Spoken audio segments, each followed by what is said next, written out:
नमस्कार, मेरा नाम है अर्पित शुक्ला और इस समय मौजूद हैं हम हनु सर की कोचिंग क्लासेस पर। और देश भर में जंतर मंतर पर लगातार जो प्रोटेस्ट चल रहा है छात्रों की मांग को लेकर के, एजुकेशन सिस्टम में रिफॉर्म को लेकर के, तो सर से हम बातचीत करेंगे। सर, कितना महत्वपूर्ण है सर ये मुद्दा बच्चों के लिए? सर, पूरा देश का मुद्दा है, बच्चों के भविष्य की बात नहीं है, भारत के भविष्य का सवाल है। असल में आप देखें, जो आज डॉक्टर्स बन रहे हैं, इंजीनियर बन रहे हैं, जितने भी लोग जो बच्चे बन रहे हैं, कल के लिए यही भारत की कमान संभालेंगे।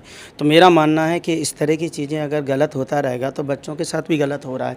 इनमें से बहुत सारे बच्चे जो प्रिपरेशन कर रहे हैं, कैसे कैसे पैसे लाएँ, कहाँ से लाएँ, इनके पेरेंट्स की उम्मीदें हैं, अगर उस पर खरे नहीं उतरते हैं अगर भारत सरकार, तो मैं मानता हूँ बहुत गलत होगा। सर, पेपर लीक का मुद्दा कितना बड़ा है? कोई बच्चा तैयारी करता है, लगातार दिन रात मेहनत करते हैं, लेकिन पेपर लीक हो जाए या एग्ज़ाम पोस्टपोन हो जाए, रिजल्ट्स नहीं आए, तो कितना अफेक्ट होता है एक बच्चे के लिए?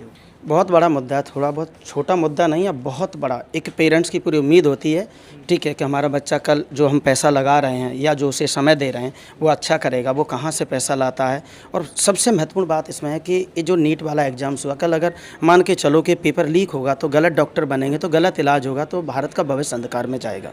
बिल्कुल सर, नीट के अलावा और भी एग्ज़ाम्स होते हैं। सर, आप एसएससी की तैयारी करवा रहे हैं, जो बच्चे तैयारी कर रहे हैं, छात्र तैयारी कर रहे हैं, कुछ उनमें जंतर मंतर पर भी पहुंच गए हैं या फिर प्रोटेस्ट कर रहे हैं, उन छात्रों के लिए आप क्या कहना चाहेंगे? सर, वो जो जितने भी छात्र वहाँ पर प्रोटेस्ट कर रहे हैं, मैं मानता हूँ कि वो बाकी जो यहाँ बैठे हैं इनके लिए लड़ रहे हैं, इनके लिए लड़ रहे हैं। और अगर ये बच्चे भी अपनी अपनी फेसबुक से या अपने जो भी इंस्टाग्राम से अकाउंट से शेयर करते हैं, तो मैं मानता हूं कि उन लोगों को ना पहुंचते हुए भी सपोर्ट कर रहे हैं। सर, एग्ज़ाम्स भी आने वाले हैं, किस तरह की स्ट्रेटजी बच्चों को रखनी चाहिए अपनी लॉन्ग टर्म में अपनी फोकस रखते हुए? हम लोग इन लोगों के लिए एक्स्ट्रा क्लास लगाते हैं, इन सभी बच्चों को पता है, इनको भी अच्छे से आप पूछ सकते हो कि एक्स्ट्रा क्लास का अनाउंसमेंट हमारा 27 से, जिसका अलग से ना तो कोई चार्ज होता है, टेस्ट हमारा अलग से चलता है संडे को, सारी चीज़ें हमारी फैकल्टी से लेकर हर एक चीज़ आप इन बच्चों से बाहर पूछ सकते हो कि हमारा जो प्रोग्राम एसएससी को लेकर सिर्फ हम एसएससी पढ़ाते हैं वो बेहतर देते हैं। सर, आप कई ग्वालियर में बात करें, कई सारे एजुकेटर्स हैं जो कि एसएससी की तैयारी करवाते हैं, और भी कोचिंग संस्थान हैं। सर, आपकी संस्थान किस तरह से और अलग है?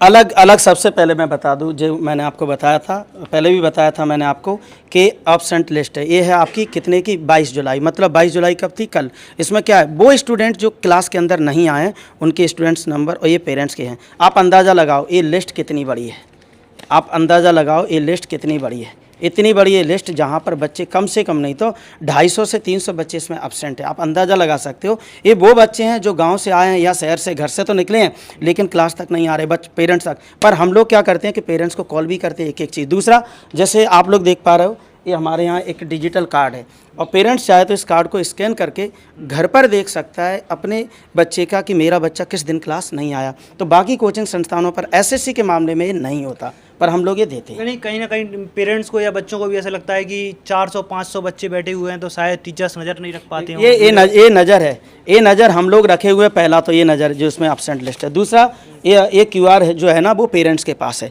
इससे क्या होता है, हर एक पेरेंट्स अपनी नज़र रख सकता है। हम तो रखे हुए हैं, एक एक बच्चे की मॉनिटरिंग करते हैं। इतनी बड़ी टीम इसलिए लगाई है, इतना बड़ा सिस्टम लगाने का उद्देश्य है कि बच्चा एब्सेंट नहीं होगा तो रिजल्ट बेहतर जाएगा। सर, अभी जो बच्चे कोचिंग नहीं आ पा रहे हैं या फिर घर से खुद से ही तैयारी कर रहे हैं, उनके लिए क्या कहना चाहेंगे? सर, आप किस तरह से तैयारी करनी चाहिए, क्या स्ट्रेटजी रखनी चाहिए? स्ट्रेटजी कुछ नहीं होता है, रेगुलर आपको टाइम देना है, 4.5-5 घंटे पर डे घर पर दो या यहाँ दो, बात एक ही है।